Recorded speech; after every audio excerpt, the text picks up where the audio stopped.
നമസ്കാരം, ഞാൻ ഡോക്ടർ ഭാഗ്യ, നീം നാച്ചുറൽ ഡയറ്റിലെ ആയുർവേദ ഡോക്ടറാണ്.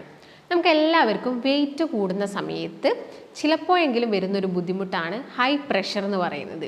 അതായത് നിങ്ങളുടെ ബ്ലഡ് പ്രഷർ കൂടുക, രക്തസമ്മർദ്ദം കൂടുന്നൊരു കണ്ടീഷൻസ്. അതായത് വെയിറ്റ് കൂടാൻ ഉദ്ദേശിക്കുന്നത് നിങ്ങളുടെ നോർമൽ വെയിറ്റിനേക്കാളും ഒരു 20-30 കിലോ കൂടുക. ഒരു 10 കിലോ ഒക്കെ കൂടുന്നുണ്ടെങ്കിലും വലിയ രീതിയിൽ അവരിൽ ഈ ഒരു വേരിയേഷൻസ് കാണിക്കാറില്ല. പക്ഷേ ഒരു 20 അല്ലെങ്കിൽ എബോവ് 30 kgs ഒക്കെ നിങ്ങളുടെ വെയിറ്റ് പോകുന്നുണ്ടെങ്കിൽ നിങ്ങൾക്ക് എല്ലാവർക്കും വരാനിരിക്കുന്ന ഒരു ബുദ്ധിമുട്ടാണ് ബ്ലഡ് പ്രഷർ എന്ന് പറയുന്നത്. നിങ്ങളെല്ലാവരും കേട്ടിട്ടുണ്ടാവും ഹൈപ്പർ ടെൻഷൻ എന്നൊക്കെ. ഹൈപ്പർ ടെൻഷനും ഉണ്ട്, ഹൈപ്പോ ടെൻഷനും ഉണ്ട്. ഹൈപ്പർ ടെൻഷൻ എന്ന് പറയുന്നത് നമ്മുടെ ഈ ഒരു രക്തസമ്മർദ്ദം കൂടുന്നതിനെയാണ് ഹൈപ്പർ ടെൻഷൻ എന്ന് പറയുന്നത്. രക്തസമ്മർദ്ദം കുറയുന്നതിനെ നമ്മൾ ഹൈപ്പോ ടെൻഷൻ എന്നും പറയാറുണ്ട്. ഇങ്ങനെ വരുന്ന സമയത്ത് നിങ്ങൾ എന്തൊക്കെ കാര്യങ്ങളാണ് ശ്രദ്ധിക്കേണ്ടത്? അതുപോലെ തന്നെ വെയിറ്റ് കൂടിക്കഴിഞ്ഞാൽ നോർമലി നമ്മൾ എന്ത് ചെയ്യണം? ആ ഒരു വെയിറ്റ് കുറച്ചെടുക്കണം. എന്നാൽ മാത്രമേ നമുക്ക് ഈ ഒരു BP നോർമൽ കണ്ടീഷനിലോട്ട് മാറുള്ളൂ. അപ്പം എന്താണ് ഹൈപ്പർ ടെൻഷൻ? നമുക്ക് എല്ലാവർക്കും അറിയാം, നമ്മുടെ ഹൃദയത്തിൽ നിന്ന് രക്തം ശരീരത്തിൻ്റെ പല ഭാഗങ്ങളിലോട്ടും പോകുന്നുണ്ട്. ഇങ്ങനെ ബ്ലഡ് പോകുന്നത് രക്തധമനിയിലൂടെയാണ്, ബ്ലഡ് വെസൽസിലൂടെയാണ്. ഈ ബ്ലഡ് വെസൽസിൽ പ്രഷർ കൂടുന്ന, ഈ രക്തം പോകുന്നതിൻ്റെ പ്രഷർ കൂടുമ്പോഴാണ് നമ്മൾ ഹൈപ്പർ ടെൻഷൻ എന്ന് പറയുന്നത്. അപ്പം ഇങ്ങനെ പ്രഷർ കൂടാൻ ഒരുപാട് കാരണങ്ങളുണ്ട്. അതിൽ നമുക്ക് ഇതിൻ്റെ ടൈപ്പ് നോക്കുന്ന സമയത്ത് നമുക്കത് മനസ്സിലാവും. അപ്പോൾ ടൈപ്പ് നോക്കുകയാണെങ്കിൽ പ്രൈമറി, സെക്കൻഡറി ടൈപ്പ് ഒക്കെ ഉണ്ട് ബ്ലഡ് പ്രഷറിന്. അപ്പോൾ അതിൽ പ്രൈമറി ടൈപ്പ് എന്ന് വെച്ചാൽ നിങ്ങൾക്ക് ശാരീരികമായിട്ടോ അല്ലെങ്കിൽ മാനസികമായിട്ടോ ഒന്നും യാതൊരു തരത്തിലുള്ള അസുഖങ്ങളൊന്നുമില്ല. പക്ഷേ നിങ്ങളൊരു ഡോക്ടറിൻ്റെ അടുത്ത് പോകുന്ന സമയത്ത് മറ്റെന്തെങ്കിലും ഒരു ചെക്കപ്പിൻ്റെ ഭാഗമായിട്ട് നിങ്ങൾ പോയിട്ടുണ്ടാവും. അപ്പോൾ ആ സമയത്ത് പെട്ടെന്നൊന്ന് BP ഒക്കെ നോക്കുന്ന സമയത്ത് നമുക്ക് എല്ലാവർക്കും ടെൻഷനാണ്. എൻ്റെ BP കൂടുതലായിരിക്കുമോ അല്ലെങ്കിൽ എൻ്റെ BP കുറവായിരിക്കുമോ, അങ്ങനെയൊക്കെ നമ്മൾ ചിന്തിക്കാറുണ്ട്. അപ്പം നമ്മൾ ഡോക്ടറിൻ്റെ അടുത്ത് പോയിരുന്നിട്ട് നമുക്ക് പെട്ടെന്ന് ആ ഒരു സമയത്ത് നമ്മുടെ പെട്ടെന്ന് ചില ആളുകളിൽ വേരിയേഷൻസ് കാണിക്കാറുണ്ട്. അപ്പോൾ BP കൂടുതലായിട്ടൊക്കെ കാണിക്കാറുണ്ട്. അതിനെയാണ് നമ്മൾ പ്രൈമറി ഹൈപ്പർ ടെൻഷൻ എന്ന് പറയുന്നത്. സെക്കൻഡറി ഹൈപ്പർ ടെൻഷൻ എന്ന് വെച്ചാൽ ഏതെങ്കിലും ഒരു രോഗത്തിൻ്റെ ഭാഗമായിട്ട്, അതായത് ഒരു സെക്കൻഡറി ആണ്, അതായത് ഒരു അസുഖത്തിൻ്റെ ഭാഗമായിട്ട് നിങ്ങൾക്ക് BP ഒരു സിംറ്റം ആയിട്ട് വരുന്നത്. അപ്പോൾ അത് ഏതൊക്കെ അസുഖമാണെന്ന് നോക്കുന്ന സമയത്ത് കിഡ്നി റിലേറ്റഡ് ആയിട്ടുള്ള, അതായത് കിഡ്നിക്ക് തകരാറ് സംഭവിച്ച പേഷ്യൻസിൽ നമ്മൾ BPയിൽ വേരിയേഷൻസ് കാണിക്കാറുണ്ട്. അതുപോലെ തന്നെ തൈറോയ്ഡ് രോഗികളിൽ BPയിൽ വേരിയേഷൻസ് ഉണ്ടാവാറുണ്ട്.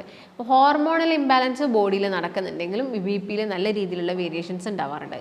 അതുപോലെ തന്നെ ഞാൻ നേരത്തെ പറഞ്ഞ ഒരു വെയിറ്റ് കൂടാന്ന് പറഞ്ഞൊരു കണ്ടീഷൻ്റെ ഭാഗമായിട്ട് വരാറുണ്ട് BPയുടെ പ്രശ്നങ്ങൾ. അല്ലെങ്കിൽ ഞാൻ നേരത്തെ പറഞ്ഞ പോലെ തന്നെ റീനൽ കംപ്ലയിൻസ്, മറ്റെന്തെങ്കിലും റീനൽ കംപ്ലയിൻസ് ഉണ്ടെങ്കിലും ഈ രീതിയിൽ തന്നെ നമുക്ക് BP കൂടുതലായിട്ട് കണ്ടുവരാറുണ്ട്. അപ്പോൾ പ്രധാനമായിട്ടും BP കൂടുന്ന അസുഖങ്ങൾ എന്ന് പറഞ്ഞാൽ ഇതൊക്കെയാണ്.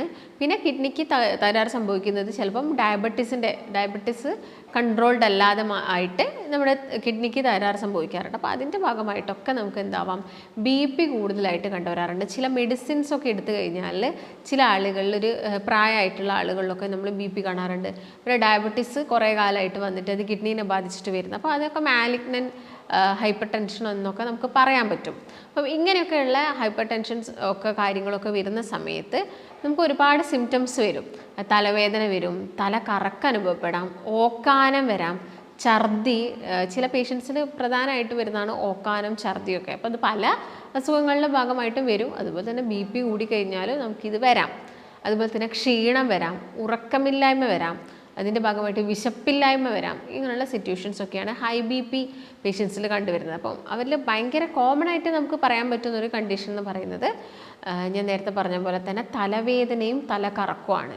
നല്ല രീതിയിൽ തലവേദന, അതായത് ശക്തമായിട്ടൊരു തലവേദന, ഭയങ്കര ബുദ്ധിമുട്ട്, ഇറിറ്റേഷൻസ് ഒക്കെ നിങ്ങൾക്ക് ഉണ്ടാവുന്നത്. ചിലപ്പോൾ നിങ്ങൾ അതിൻ്റെ ഭാഗമായിട്ട് മെഫ്താലോ അങ്ങനെ ഏതെങ്കിലും ഒരു ടാബ്ലറ്റൊക്കെ എടുത്ത് കഴിച്ചിട്ടുണ്ടായിരിക്കും. പക്ഷേ നിങ്ങൾക്ക് അതങ്ങോട്ട് ശരിയാവുന്നില്ല. അപ്പോൾ അതെന്ത് ചെയ്യണം, നിങ്ങളൊന്ന് BP ഒക്കെ ഒന്ന് ഇടയ്ക്കിടയ്ക്ക് ചെക്ക് ചെയ്യണം.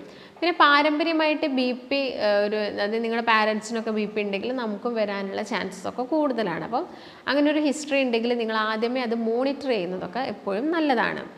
അപ്പം ഇങ്ങനെ BP വന്നു കഴിഞ്ഞാൽ എന്തൊക്കെ കാര്യങ്ങളാണ് നമ്മൾ ശ്രദ്ധിക്കേണ്ടത്? അപ്പോൾ BP കൂടി കഴിഞ്ഞാൽ ആദ്യം തന്നെ നമ്മുടെ ഭക്ഷണ രീതി തന്നെ ഒന്ന് മാറ്റം വരുത്തണം.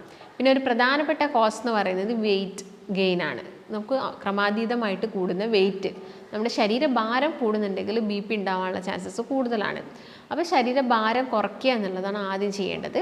പിന്നെ കുറച്ച് കാര്യങ്ങളും ഭക്ഷണത്തിൽ ശ്രദ്ധിക്കണം. അതിലാദ്യം തന്നെ അമിതമായിട്ട് നിങ്ങൾ കഴിക്കുന്ന ഈ റോക്ക് സാൾട്ട് അല്ലെങ്കിൽ സോഡിയം ക്ലോറൈഡ് എന്ന് പറയുന്നത് അതിൻ്റെ അളവ് കുറച്ചെടുക്കാൻ ശ്രദ്ധിക്കണം. അതിന് പകരം നമുക്ക് ഇന്ദുപ്പ് ആഡ് ചെയ്യാം, വലിയ പ്രശ്നം ഉണ്ടാക്കുന്നില്ല. അതുപോലെ തന്നെ കൂടുതലായിട്ടും ഈ മദ്യം യൂസ് ചെയ്യുന്ന ആളുകൾ അല്ലെങ്കിൽ പുകവലി സ്ഥിരമായിട്ട് ചെയ്യുന്ന വ്യക്തികളൊക്കെ ഉണ്ടെങ്കിൽ ആ ശീലം നിങ്ങൾ പരമാവധി കുറയ്ക്കണം.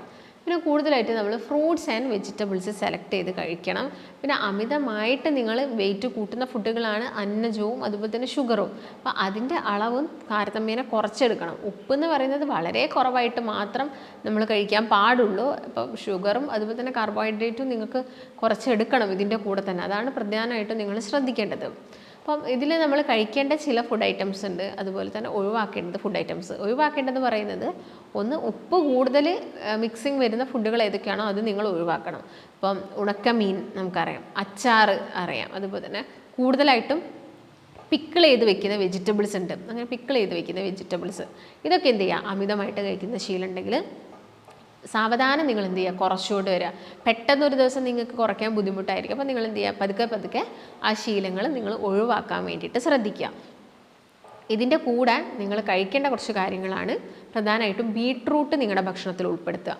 ബീട്രൂട്ട് അതുപോലെ തന്നെ ചീര, ഇതിൻ്റെ അകത്തൊക്കെ നൈട്രേറ്റ്സ് ഉണ്ട്. അതുകൊണ്ട് തന്നെ ഇത് നമ്മുടെ ബ്ലഡ് വെസൽസിനെ എന്ത് ചെയ്യും, ഡയലേറ്റ് ചെയ്യാൻ വേണ്ടിയിട്ട് സഹായിക്കുന്നു. അതുപോലെ തന്നെ നീം നാച്ചുറൽ ഡയറ്റിൽ ഒരു ഡോക്ടറിൻ്റെ നിർദ്ദേശപ്രകാരം ഒരു ഡയറ്റീഷ്യൻ്റെ സഹായത്തോടു കൂടി തന്നെ ഒരു മാസം കൊണ്ട് നമുക്ക് 4 മുതൽ 12 കിലോ വരെ കുറച്ചെടുക്കാൻ സാധിക്കും. ഈ ഒരു ഡയറ്റ് നമ്മൾ ഫോളോ ചെയ്യുന്നുണ്ടെങ്കിൽ മെഡിക്കേഷൻസ് ഒന്നും ഇല്ലാതെ തന്നെ ഹെൽത്തി ആയിട്ടുള്ള ഒരു ഡയറ്റിലൂടെ നമുക്ക് വെയിറ്റ് കുറച്ചെടുക്കാം. ഈ ഒരു ഡയറ്റീഷ്യൻ നിങ്ങളുടെ കൂടെ ഒരു ദിവസം കംപ്ലീറ്റ് ആയിട്ടുണ്ടാവും. ഒരു മാസം നിങ്ങളുടെ കൂടെ തന്നെ നിന്ന് നമുക്ക് വളരെ ഈസി ആയിട്ട് വെയിറ്റ് കുറച്ചെടുക്കാൻ സാധിക്കും. ഈ ഒരു ഡയറ്റിൽ ജോയിൻ ചെയ്യാൻ നിങ്ങൾ താഴെ കാണുന്ന നമ്പറിൽ കോൺടാക്റ്റ് ചെയ്യുക. അതുപോലെ തന്നെ നിങ്ങൾ കൂടുതലായിട്ട് കഴിക്കേണ്ടത് ഫ്രൂട്ട്സ് ആണ്. ഫ്രൂട്ട്സിനകത്ത് കൂടുതലായിട്ടുള്ളത് പൊട്ടാസ്യം ആണ്. അപ്പോൾ പൊട്ടാസ്യം നമ്മുടെ ശരീരത്തിലോട്ട് എത്തിക്കഴിഞ്ഞാൽ ഈ സോഡിയം എന്താവും, ഓട്ടോമാറ്റിക്കലി കുറയുമല്ലോ. അപ്പം എന്ത് ചെയ്യണം, നിങ്ങൾ പൊട്ടാസ്യം റിച്ച് ആയിട്ടുള്ള കാര്യങ്ങൾ നിങ്ങളുടെ ഭക്ഷണത്തിൽ ഉൾപ്പെടുത്തണം. അതിൽ പ്രധാനമായിട്ടും വരുന്നതാണ് ഫ്രൂട്ട്സുകൾ എന്ന് പറയുന്നത്. അപ്പോൾ ഫ്രൂട്ട്സിൽ തന്നെ നേന്ത്രപ്പഴത്തിലും അതുപോലെ തന്നെ പൊമോഗ്രാനൈറ്റ് അല്ലെങ്കിൽ ഉറുമാമ്പഴം, ഇതിനകത്തൊക്കെ പൊട്ടാസ്യം റിച്ച് ആണ്. അത് നിങ്ങളുടെ ഭക്ഷണത്തിൽ മാക്സിമം ഉൾപ്പെടുത്താൻ വേണ്ടി ശ്രദ്ധിക്കുക. അതുപോലെ തന്നെ പൊട്ടാസ്യം റിച്ച് ആയിട്ടുള്ളതാണ് തൈര് എന്ന് പറയുന്നത്. തൈര് നിങ്ങളുടെ ഭക്ഷണത്തിൽ ഉൾപ്പെടുത്താം. ഫ്ലാക്സ് സീഡ്സ് അഥവാ ചണവിത്ത്, ഇതെന്ത് ചെയ്യുക, മോരിൽ കുതിർത്ത് വെച്ചതിന് ശേഷം നന്നായിട്ട് അരച്ചിട്ട് കുടിക്കുന്നത് നമുക്ക് ഈ ഒരു BP പ്രശ്നങ്ങളൊക്കെ കുറച്ചെടുക്കാൻ വേണ്ടിയിട്ട് ഹെൽപ്പ് ചെയ്യുന്നുണ്ട്. മത്സ്യങ്ങൾ കഴിക്കുക. മത്സ്യങ്ങൾ കഴിക്കുന്നതും നമ്മുടെ ഈ ഒരു ബ്ലഡ് വെസൽസിനെ ഡയലേറ്റ് ചെയ്യാൻ വേണ്ടിയിട്ട് സഹായിക്കുന്നു. റെഡ് മീറ്റ് ആയിട്ടുള്ള ബീഫ് അതുപോലെ തന്നെ പോർക്ക് അങ്ങനെയുള്ള ഐറ്റംസൊക്കെ എന്ത് ചെയ്യുക, നിങ്ങൾ ഒഴിവാക്കുക. മട്ടൻ ഇതൊക്കെ നിങ്ങൾ കഴിവതും ഒഴിവാക്കുന്നതാണ് ഏറ്റവും നല്ലത്. പിന്നെ അലർജി അല്ലെങ്കിൽ ഈ നോസിന് ബ്ലോക്കേജ് വരുന്ന വ്യക്തികളിൽ BP ആ ഒരു പ്രഷർ വേരിയേഷൻസ് ഉണ്ടാവാനുള്ള ചാൻസസ് കൂടുതലാണ്. അപ്പം അങ്ങനെയുള്ള വ്യക്തികളൊക്കെ ആണെങ്കിൽ അങ്ങനെ എന്തെങ്കിലും പ്രോബ്ലംസ് നിങ്ങൾക്കുണ്ടോ എന്ന് ചെക്ക് ചെയ്യുക.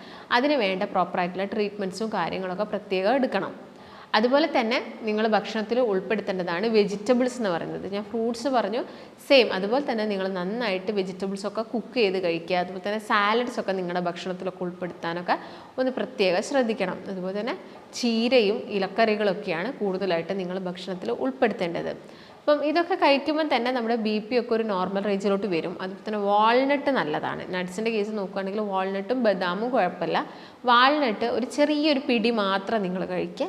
ആ ദിവസം നിങ്ങൾ ബദാം ഒന്നും കഴിക്കേണ്ട. നെക്സ്റ്റ് ഡേ നിങ്ങൾ എന്ത് ചെയ്യുക, ബദാമൊക്കെ ഒരു 6 to 7 ബദാംസ് നിങ്ങൾ കഴിക്കുക. പിന്നെ അടുത്ത ദിവസമാണെങ്കിൽ നിങ്ങൾ വാൾനട്ട് ഒക്കെ കഴിക്കുന്നത് നിങ്ങളുടെ BP കൺട്രോൾ ചെയ്യാൻ സഹായിക്കും. പിന്നെ വേണ്ടത് നല്ലൊരു കാർഡിയാക് വർക്കൗട്ടാണ്. അപ്പോൾ വർക്കൗട്ടിന് അത്യാവശ്യം നന്നായിട്ട് നിങ്ങളൊന്ന് വേർക്കുന്ന രീതിയിൽ നല്ല സ്പീഡിൽ നടന്നാൽ മതി. നിങ്ങൾ അമിതമായിട്ടൊരു കൂടുതലായിട്ട് നിങ്ങളുടെ ഹാർട്ട് മസിൽസിന് സ്ട്രെയിൻ വരുത്തുന്ന രീതിയിലുള്ള എക്സസൈസുകളൊന്നും ചെയ്യണ്ട. നിങ്ങൾ വളരെ കൃത്യമായിട്ട് ഒരു അത്യാവശ്യം ഒന്ന് വേർക്കുന്ന രീതിയിലുള്ള എക്സസൈസും വ്യായാമമൊക്കെ ചെയ്യുന്നുണ്ടെങ്കിൽ തന്നെ നമുക്ക് വെയിറ്റ് കുറച്ചെടുക്കാനും പറ്റും. BPൻ്റെ പ്രശ്നങ്ങളൊക്കെ കുറച്ചെടുക്കാൻ പറ്റും. അപ്പോൾ വെയിറ്റ് കൂടുക എന്ന് പറയുന്ന വലിയൊരു കൺസേൺ ആണ് ഈ BP വരാനുള്ളത്. അപ്പോൾ വെയിറ്റ് കുറയ്ക്കുക എന്നുള്ളതാണ് നമ്മുടെ പ്രധാനപ്പെട്ട ലക്ഷ്യം. അപ്പോൾ വെയിറ്റ് കുറയ്ക്കുന്നതിൻ്റെ ഭാഗമായിട്ട് അളവ് കുറയ്ക്കണം. നിങ്ങൾ നോർമലി കഴിക്കുന്ന ഭക്ഷണത്തിൻ്റെ ഒക്കെ എന്ത് ചെയ്യുക, അളവ് കുറച്ചുകൊണ്ട് വരിക. അളവ് കുറയ്ക്കുമ്പോൾ തന്നെ നമ്മുടെ വയറിന്, നിങ്ങൾ കൂടുതൽ കഴിക്കുമ്പോൾ നമ്മുടെ വയറിൻ്റെ കപ്പാസിറ്റിയും കൂടും. അപ്പോൾ നമ്മൾ കൂടുതൽ എപ്പോഴും കഴിക്കേണ്ടി വരും. അപ്പോൾ നിങ്ങൾ എന്ത് ചെയ്യണം, കഴിക്കുന്ന ഭക്ഷണത്തിൻ്റെ അളവ് പതിയെ പതിയെ പതിയെ കുറച്ചുകൊണ്ട് വരാൻ വേണ്ടിയിട്ടൊക്കെ ഒന്ന് ശ്രദ്ധിക്കുക. അപ്പോൾ ഇങ്ങനെ ചെയ്യുന്ന സമയത്ത് ഓട്ടോമാറ്റിക്കലി നമ്മുടെ BP കുറയുകയും ചെയ്യും. നമുക്ക് നല്ല രീതിയിലുള്ള വെയിറ്റ് ലോസ് ഉണ്ടാവുകയും ചെയ്യും. അപ്പം BP പേഷ്യൻസ് ഒക്കെ ആവുന്ന സമയത്ത് നിങ്ങൾ മെഡിസിൻസ് സ്റ്റാർട്ട് ചെയ്തിട്ടുണ്ടെങ്കിൽ ഒരിക്കലും ഒരു ഡോക്ടറിൻ്റെ നിർദ്ദേശമല്ലാതെ മെഡിസിൻസ് സ്റ്റോപ്പ് ചെയ്യാൻ പാടില്ല. ഡോക്ടറിൻ്റെ നിർദ്ദേശം എടുക്കുക, കറക്റ്റായിട്ട് കൃത്യമായിട്ടുള്ളൊരു ഡയറ്റ് ഫോളോ ചെയ്യുക. വളരെ ഈസി ആയിട്ട് തന്നെ നമുക്ക് വെയിറ്റും കുറച്ചെടുക്കാൻ പറ്റും, BPയും മാറ്റിയെടുക്കാൻ സാധിക്കുന്നതാണ്. അപ്പോൾ നിങ്ങൾക്കും ഇങ്ങനെ ഒരു ഡയറ്റിൽ ജോയിൻ ചെയ്യാൻ താല്പര്യമുണ്ടെങ്കിൽ താഴെ കാണുന്ന നമ്പറിൽ കോൺടാക്റ്റ് ചെയ്യാം. മറ്റൊരു നല്ല ഹെൽത്ത് ടോപ്പിക്കുമായിട്ട് വീണ്ടും കാണാം. നന്ദി.